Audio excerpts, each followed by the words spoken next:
तो सभी 10 सीटों में से एक सीट अभी बची है गुरुग्राम, जिस पर पार्टी ने पत्ते साफ नहीं किए हैं या फिर कह लें कि उम्मीदवार की घोषणा नहीं की है। कुरुक्षेत्र से खुद अर्जुन चौटाला उतरे हैं। पार्टी की जो स्टूडेंट विंग है, जिसे पिछले दिनों तैयार किया गया ISO, उसके राष्ट्रीय अध्यक्ष भी एक हैं। इसके अलावा अभय चौटाला के बेटे हैं। तो चलिए पूरी जानकारी के साथ राजीव अरोड़ा हमारे संवाददाता कुरुक्षेत्र से फोन लाइन पर जुड़े हैं। राजीव, खुद अर्जुन चौटाला को उतारा है पार्टी ने कुरुक्षेत्र से? जी बिल्कुल, देखिए जो कुरुक्षेत्र का चुनावी महाभारत है वहाँ से अर्जुन चौटाला को जो युवा नेता हैं और जो राष्ट्रीय अध्यक्ष हैं ISO स्टूडेंट विंग ऑर्गेनाइजेशन के, तो उनको जो है चुनावी सभा में उतारा है। अभय सिंह के जाते हैं अर्जुन चौटाला। तो सभी समीकरणों को मद्देनजर रखते हुए जो है यादव ने जो 3 प्रत्याशी की घोषणा की है। इसके अलावा यदि अन्य 2 प्रत्याशियों की बात की जाए तो भिवानी से बलवान सिंह और रोहतक से जो है धर्मवीर फौजी, इनको चुनाव मैदान में उतारा गया है। बाकी जो गुरुग्राम सीट है उस पर जो अभी। चलिए राजीव, आएंगे आपके पास। प्रवीण अत्रे हैं हमारे साथ, इनेलो के प्रदेश प्रवक्ता, फोन लाइन पर जुड़े हैं। अत्रे साहब, स्वागत है खबरें अभी तक पर। धन्यवाद ज्योति। ये तीनों जो उम्मीदवार घोषित किए हैं सर, इनका प्रोफाइल थोड़ा बताइएगा एक बार के लिए। देखिए, अर्जुन चौटाला आप बेहतर जानते हैं कि इंडियन नेशनल लोकदल की छात्र विंग के संयोजक हैं और लगातार युवा और छात्रों में काम कर रहे हैं। जो धर्मवीर फौजी हैं वो इंडियन नेशनल लोकदल की स्टेट बॉडी के मेंबर हैं और पिछले 20 साल से ज्यादा समय हो गया उनका इंडियन नेशनल लोकदल से जुड़े हुए।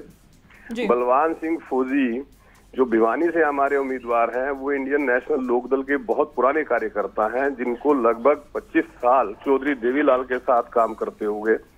एक इस तरह के लोग, आप जानते हैं इंडियन नेशनल लोकदल का एक इतिहास रहा है, लगातार कार्यकर्ता को सम्मान देना और कार्यकर्ता को उसके क्षमता के हिसाब से जनता के बीच में लेके आना। और आप देखें चौधरी देवीलाल के समय को चौटाला साहब ने जिस तरह से छोटे छोटे कार्यकर्ता जो लगातार पार्टी के लिए संघर्ष करते रहे, उनको किस तरह से विधानसभा और लोकसभा में भेजा, इसी रिवायत को आगे बढ़ाते हुए चौधरी ओम प्रकाश चौटाला ने आज फिर अपने उम्मीदवारों की घोषणा की। जी अत्रे साहब, चरणजीत रोड़ी को अगर छोड़ दिया जाए, जो कि एक बार विधायक रखे, उसके अलावा एक बार सांसद रखे हैं, उनके अलावा कोई जाना पहचाना नाम या फिर कह लें कि बड़ा नेता आप लोगों के पास नहीं है इन कुल 9 सीटों में से? देखिए ज्योति, मैंने जैसे कि पहले बताया कि इंडियन नेशनल लोकदल की तो रिवायत रही है कि कार्यकर्ताओं को सम्मान देना, और इसीलिए इंडियन नेशनल लोकदल कार्यकर्ताओं की पार्टी मानी जाती है जी। जहां तक ये जो बड़े नाम वाला तर्क है, मैं थोड़ा सा इसमें डिफर करता हूँ। ये जनता तय करती है कौन सा नाम बड़ा है कौन सा नाम छोटा है। आपने देखा हमारे देश की राजनीतिक इतिहास में ऐसे भी बहुत से मौके आए कि जब बड़े नाम वाले लोगों को जनता ने ही छोटा कर दिया। ऐसे बहुत मौके आए जो आम इंसान जो लगातार जनता के बीच में रह के जनता की लड़ाई लड़ता रहा, उसको जनता ने बड़ा नाम बना दिया। जनता के लिए केवल वो आदमी महत्व रखता है जो जनता के हितों की लड़ाई लड़ता है, जनता की बात करता है। मेरा मानना यह है कि इलेक्टोरल पॉलिटिक्स के अंदर केवल जनता की बात करने वाला व्यक्ति ही जनता के लिए, जो जनता का हितैषी रहता है। जी, तो गुरुग्राम में इतना मंथन क्यों है कि राव साहब के कद का नेता नहीं अभी कोई?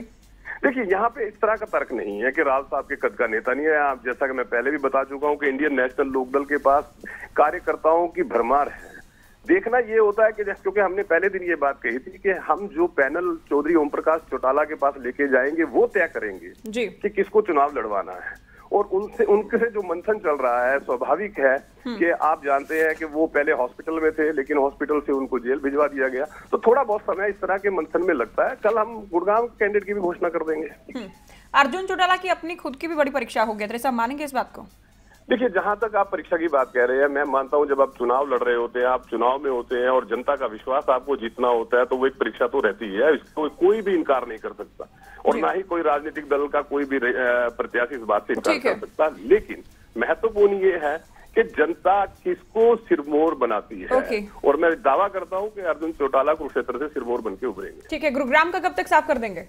कल हम गुरुग्राम के कैंडिडेट की घोषणा कर देंगे। ठीक है, चलो बहुत शुक्रिया आपका हमारे साथ जुड़ने के लिए, बातचीत करने के लिए। तो प्रवीण अत्रे को आपने सुना, जिनका कहना है कि जो कार्यकर्ता लगातार पार्टी के लिए काम करते रहे, जो जमीन से जुड़े हैं, जो स्थानीय लोग हैं, उनको टिकट दिया गया है। ना हमने हाई प्रोफाइल देखा है, ना पुराना नाम कोई देखा है इसमें।